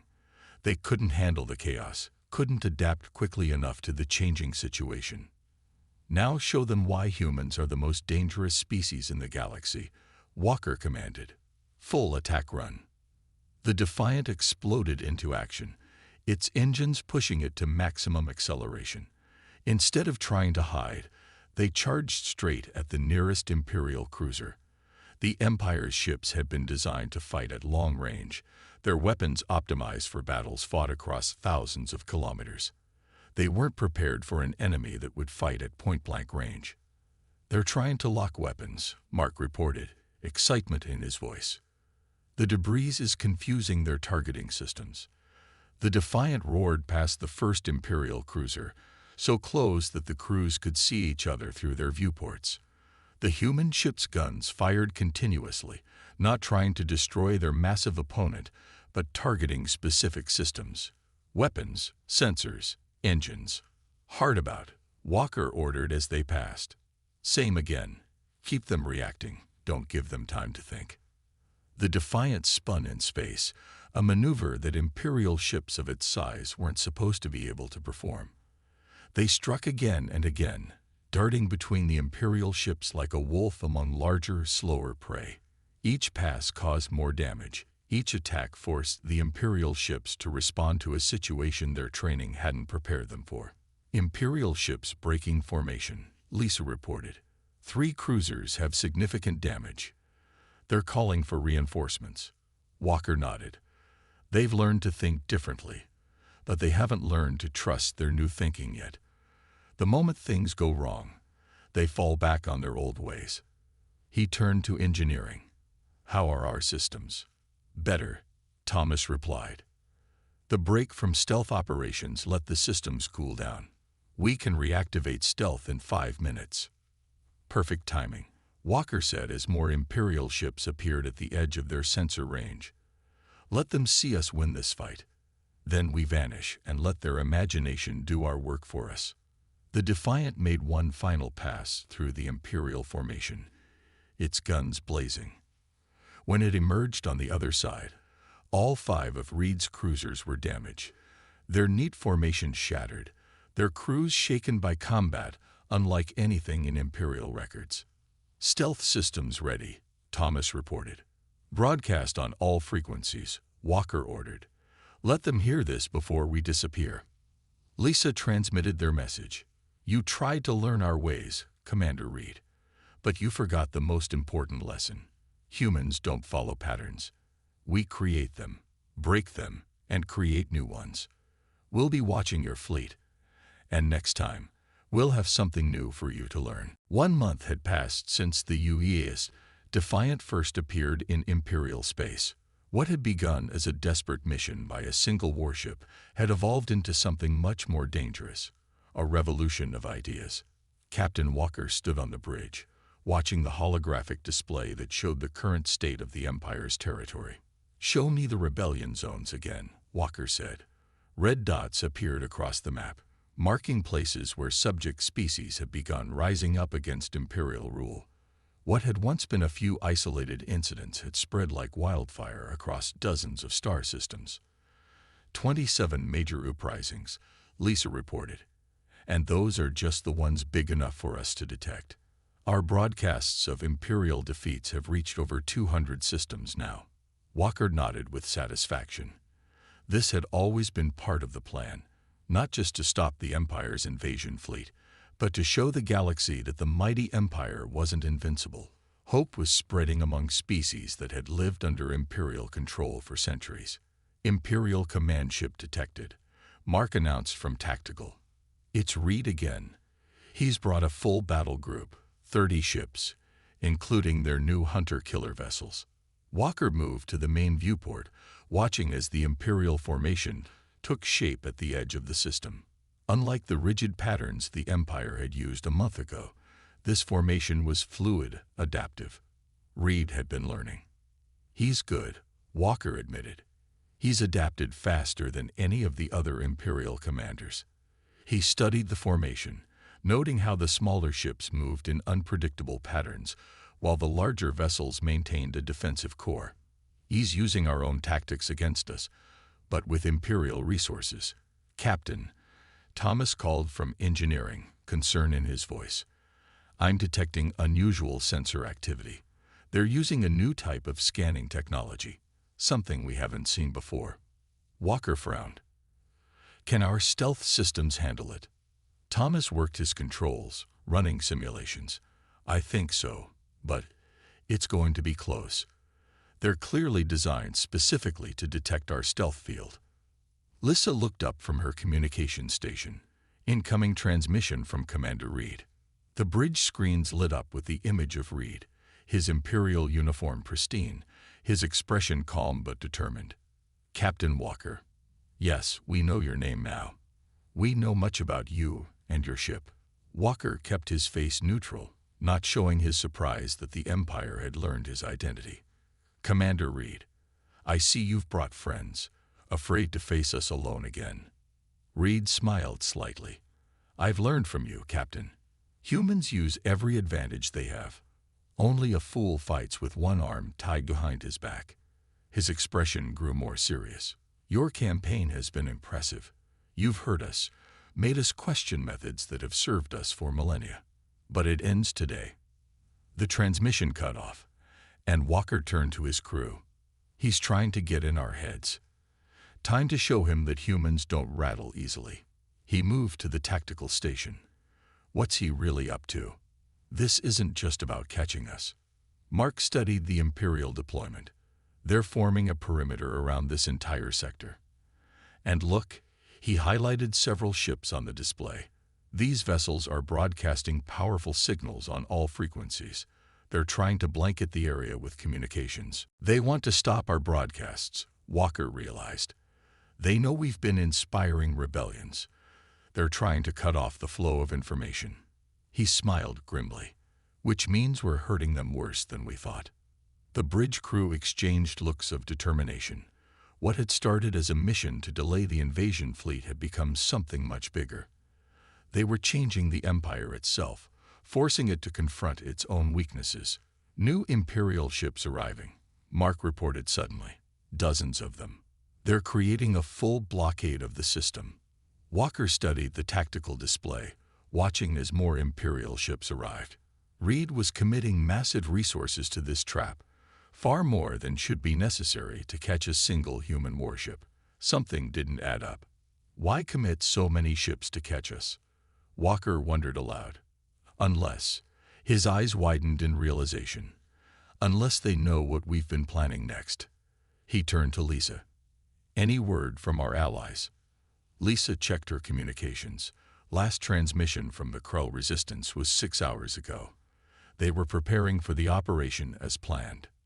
Walker's mind raced. The plan had been their most ambitious yet, coordinating with 3 different resistance movements to simultaneously strike at Imperial fuel depots. If Reed knew about it, all those resistance fighters would be walking into a trap. "We need to warn them," Walker said. "But if we break stealth to send a message, Reed will have us." The crew fell silent, the weight of the decision hanging in the air. Thousands of resistance fighters could die if they didn't warn them. But if the Defiant was caught, Earth would lose its last defender. "There's another way," Thomas said quietly. Everyone turned to look at the engineer. "We've been working on a modification to our communication systems. We can send a narrow-beam transmission that might slip through their sensors." But he hesitated. "We'd have to get dangerously close to one of their ships." Walker didn't hesitate. "Plot the course. We're not letting those resistance fighters die." The Defiant moved silently through the Imperial blockade, its stealth systems straining against the new scanning technology. Every crew member held their breath as they slipped between massive Imperial warships, close enough to see individual weapons emplacements on their hulls. "In position," Mark whispered, though there was no need to keep his voice down. "Nearest Imperial ship is only 5 kilometers away." "Send the warning," Walker ordered. "Narrow beam, encrypted, resistance frequencies only." The message was sent, a tiny sliver of data slipping past the Imperial blockade. But as the transmission completed, alarms blared across the Defiance bridge. "They've detected us," Thomas shouted. "The new sensors picked up our transmission." The nearest Imperial ship immediately opened fire, massive energy weapons slicing through space where the Defiant had been moments before. The human ship's engines roared to life, pushing it away from the attack. "All ships converging on our position," Mark reported, his voice tight with tension. "They're using a search pattern we haven't seen before. Reed must have been planning this for weeks." Walker gripped the arms of his command chair. "Full evasive maneuvers. Use the debris from their own shots for cover." The Defiant rolled and twisted through space, dodging the increasingly accurate Imperial fire. Reed had indeed learned from their previous encounters, anticipating the human ship's movements and countering their usual tactics. "Engine hit," Thomas called out as the ship shuddered under Imperial fire. "Stealth systems failing. We can't maintain the field." The Defiant flickered into visibility, its stealth systems offline. Immediately, dozens of Imperial weapons locked onto the human vessel. Walker knew they couldn't win this fight through conventional means. They were outgunned and surrounded. "All power to forward shields," Walker ordered. "Set course directly for Reed's command ship." His crew stared at him in disbelief. "Sir," Mark questioned. "They expect us to run, to hide," Walker explained. "So we're going to do the opposite. We're going straight for their commander." The Defiant surged forward, absorbing punishing fire from all sides as it charged toward the Imperial command ship. Reed, seeing the human vessel barreling toward him, ordered his ship to take evasive action. But the massive Imperial vessel couldn't move quickly enough. "Broadcast on all frequencies," Walker commanded. "I want every ship in this sector to hear this." Lisa opened the channels, and Walker spoke clearly and confidently. "Commander Reed, you've learned to fight like humans. Now learn to think like humans. Look at your tactical display, count your ships, then look at what those ships are supposed to be protecting." Across Imperial space, communications officers heard the transmission and relayed it to their commanders. Reed, his eyes widening, rushed to his main tactical display. While his entire battle group had been focused on trapping the Defiant, the Imperial home fleet had been drawn away from its normal patrol routes. The fuel depots, supposedly the targets of the resistance attack, had been a decoy. "Check the Imperial Palace defenses," Reed ordered, sudden understanding dawning on his face. Reports flooded in. Palace defenses were under attack, but not by resistance fighters. The real attack was coming from within, from Imperial citizens inspired by the Defiance broadcasts. People who had never questioned Imperial rule were now rising up, demanding change. As the Defiant raced toward Reed's command ship, Walker continued his broadcast. You've spent a month chasing one ship, Commander. But we weren't just fighting you with the Defiant. We were fighting you with an idea. The idea that the Empire isn't invincible, that change is possible. And ideas, Commander Reed, are much harder to kill than ships. Reed watched in shock as reports of civil unrest flooded in from across Imperial space. The Defiant had never been the real threat. It had simply been the spark that lit a much larger fire. A fire that was now burning through the very heart of the Empire. The Imperial Palace shimmered in the light of twin suns, its golden spires reaching toward the sky, like fingers grasping for the stars themselves. For 3,000 years, it had stood as the unquestioned center of power in the galaxy. No enemy had ever reached its hallowed halls. No challenge to its authority had ever succeeded. Until today, inside the Grand Council chamber, the 12 High Lords of the Empire sat in stunned silence as reports continued to flood in. 43 systems in open rebellion. 17 Imperial fleet groups refusing orders. And most shocking of all, crowds of Imperial citizens gathering in the streets of the capital itself, demanding reforms that would have been unthinkable just months ago. How did it come to this? Asked the eldest of the High Lords, his voice quavering with age and disbelief. How could one human ship cause so much chaos? The Imperial Intelligence Director rose from his seat, his face grave. My lords, it was never about the ship. The humans understood something we have forgotten. That our greatest strength was also our greatest weakness. He activated the chamber's holographic display, showing the spread of rebellions across Imperial space. For 3,000 years, we have ruled through power and fear. We made the galaxy afraid of us. The humans simply taught them not to be afraid anymore. In deep space, far from the Imperial capital, the UES Defiant limped through the darkness. The battle with Reed's forces had left the ship badly damaged.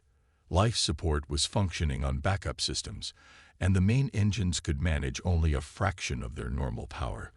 But they had survived, escaping the Imperial trap through a combination of daring and desperation. Captain Walker stood on the bridge, looking at the faces of his exhausted crew. They had accomplished something no one thought possible. A single human ship had changed the course of galactic history. Damage report, Walker asked, his voice rough from smoke inhalation after a fire had broken out on the lower decks. Not good, Thomas replied from engineering. Main propulsion at 30%. Stealth systems completely offline. Weapons at 50%. He managed a tired smile. But we're still flying, Captain. Walker nodded. They had known this mission might be one way.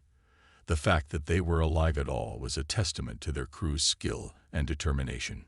Captain, Lisa called from communications, excitement breaking through her exhaustion. Incoming transmission from Earth. They're saying the Imperial invasion fleet has stopped advancing. They're holding position at the edge of our solar system. A murmur ran through the bridge crew. After weeks of fighting, the news seemed almost too good to believe. More than that, Lisa continued, her eyes wide as she processed the incoming data. The Imperial High Command has sent an official request for negotiations. She looked up, meeting Walker's gaze. Captain, they want to talk peace. Walker moved to the main viewport, looking out at the stars. They've realized that even if they destroy Earth, they can't destroy what we've started. The Empire is facing rebellions on too many fronts. They can't fight everyone at once. Incoming transmission, Lisa announced. It's from Commander Reed's ship. The bridge screens activated, showing Reed's face. The Imperial commander looked tired. The perfect composure of their first meeting, now replaced by the weariness of a man who had fought hard and learned difficult lessons. Captain Walker, Reed began, his voice formal but lacking its earlier condescension.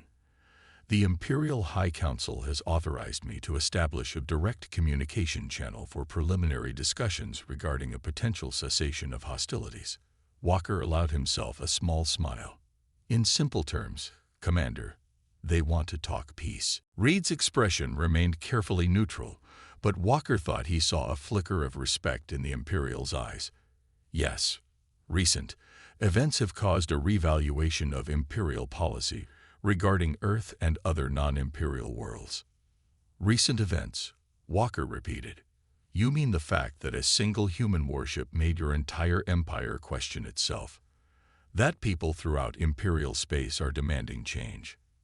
Reed's jaw tightened, but he didn't deny it.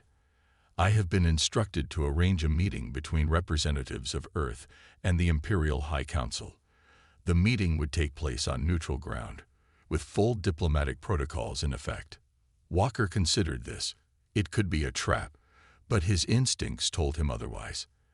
The Empire was pragmatic above all else. If continuing the war threatened their hold on power, they would seek peace, at least until they could regain control of their rebellious systems. We'll bring your offer back to Earth, Walker said. But understand this, Commander, we won't accept a peace that leaves the Empire free to threaten us in the future. And we won't abandon the people who have risen up against Imperial rule. Reed's expression changed slightly, something like surprise crossing his features. You truly care about the rebel worlds. They are not your people. That's the difference between us, Commander, Walker replied. You divide the galaxy into your people and others. We see all sentient beings as having the right to determine their own future. He leaned forward slightly. Remember that when your High Council is deciding what terms to offer. The transmission ended, and Walker turned to his crew. Set course for Earth. It's time to go home. As the Defiant limped toward Earth, Walker spent long hours in his quarters, thinking about what they had accomplished and what might come next. They had saved Earth, at least for now, but they had also started something much bigger, a fundamental change in how the galaxy viewed the Empire. 3 days later, the Defiant approached Earth's orbit. The planet's defensive fleet moved to escort them home, ships flashing their lights in salute to the vessel that had accomplished the impossible. As they made their final approach, Lisa called Walker to the communication station.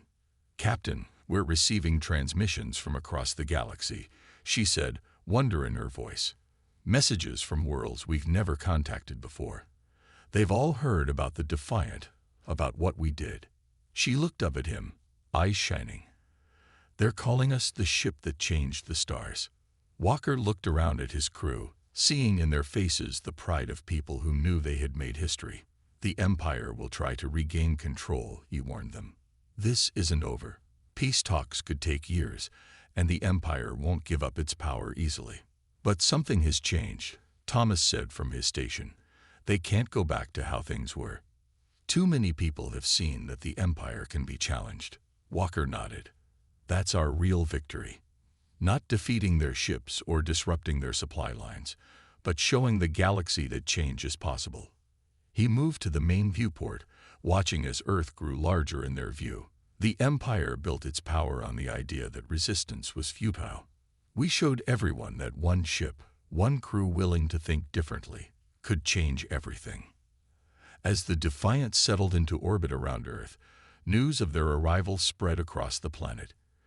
In cities and towns across the world, people gathered to celebrate the ship that had saved humanity from imperial conquest. But in quiet conversations, in government halls and military bases, the discussions focused on what would come next.